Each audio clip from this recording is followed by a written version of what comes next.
this is the vegetarian ceviche. It's a great alternative. It's excellent for the summer because it's cold, chilled, and it's not a heavy dish, so it's really light. It's light in calories. Definitely highly recommended if you want your children to start eating vegetables. It does taste like ceviche. The texture of the cauliflower gives it the taste and the smell of ceviche, of traditional fish dish. So I hope you guys stay tuned for the recipe, and if you guys want, comment below on like what type of ceviches have you eaten before, if they're not fish, or if they are fish, what type of fish you have eaten, and let me know. And I want to take a stab on how much ceviche, different types of ceviche there are. So this is what you're going to need for the vegetarian ceviche. Cauliflower, any color. I got the green one, but they come in white, orange, purple, jalapeno, lemon, tomato, cilantro, purple onion, and of course you're going to need a stirring bowl as well. So the first thing you need to do is take off the leaves. I actually got a bowl with the plastic to put all the extra stuff. And you don't have to wash the cauliflower. You're going to put it in a boiling water right now. So I just take off the leaves so it can be easier for me to cut it.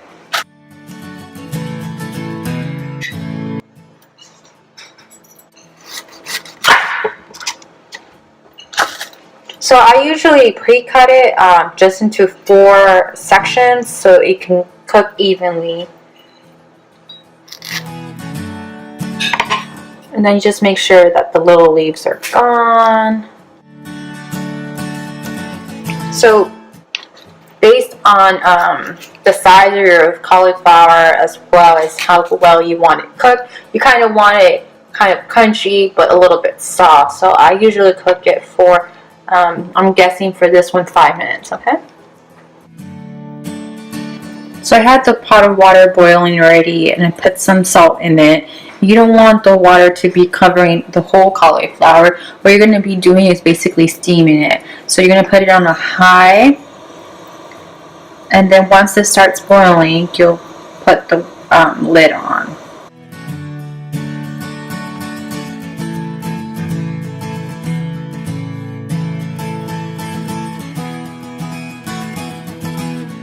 So I just cut the tomatoes. I thought it was filming, but I didn't. So there's the tomatoes. So now I'm pre-cutting the lemons.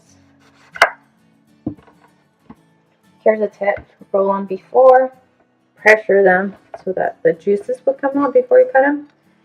And if you have to, you can heat them up in the microwave for like 10 seconds, and then yeah, and see that.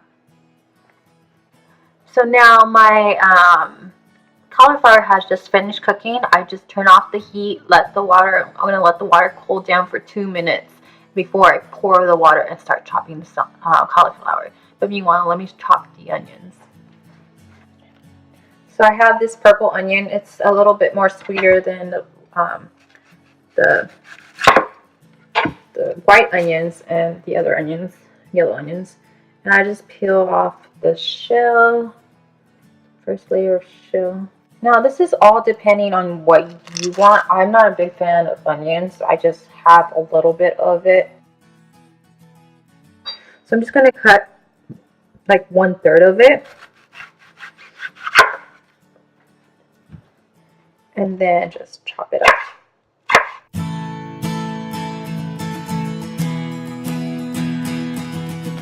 Kind of have it chunky because I just like to put it in there and then pick it out if I think it's too much. So I'm just going to put 1/3, which is like almost 2 hand grips of onions, into the tomato where the tomatoes are at.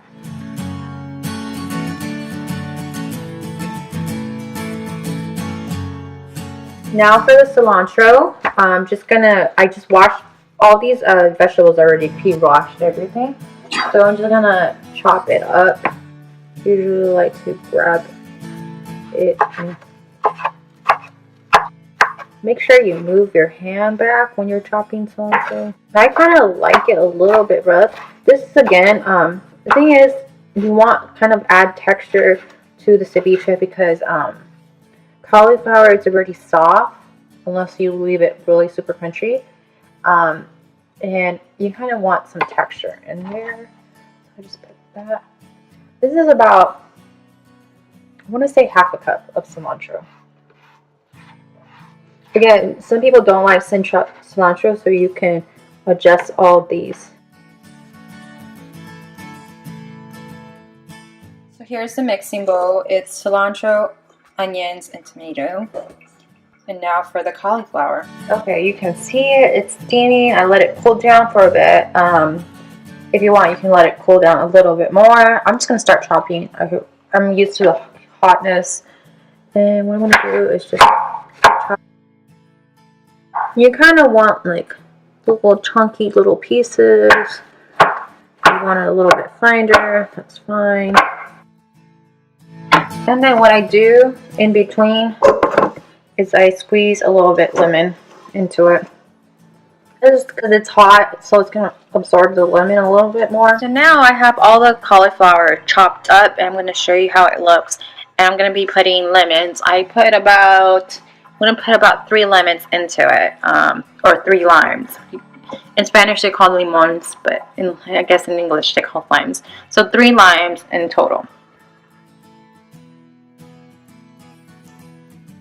So you want to mix this bowl, the tomato, cilantro, onions, and jalapenos, into this bowl, which is a lime cauliflower. Okay, let's do that.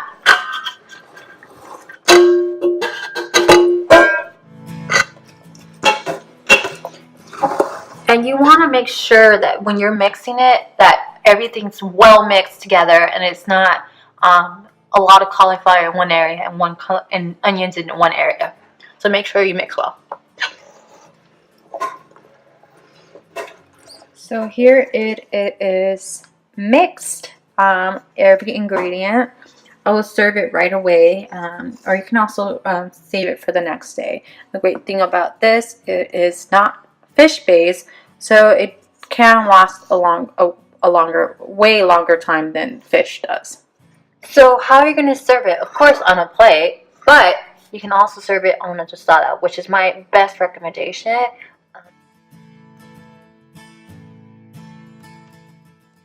I'm going to show you how you can top it. So one of my favorite garnishes for any kind of Mexican dish is Hernan's guacamole salsa. It's really good. As you can tell, I really like it. You can actually buy the bulk in Costco. So I highly recommend this as a garnish. So we'll put it on one. See, the other garnish is an avocado. I'm gonna cut an avocado and put it on top. My favorite garnish of all is tapatio. Excellent salsa. So I'm just gonna put some on both.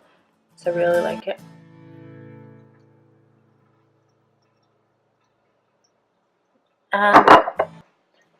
Just squeeze a little bit more lemon on top. And then if needed, some salt. I use the pink salt. It's really good and crunchy. Just a little bit. There you go. And there you have it, folks. There is your vegetarian ceviche tostada. I hope you guys like this and give a thumbs up. Don't forget to follow me on social media. All of this recipe is going to actually be put on my blog. All the links are below, and you guys enjoy it. And it's a great snack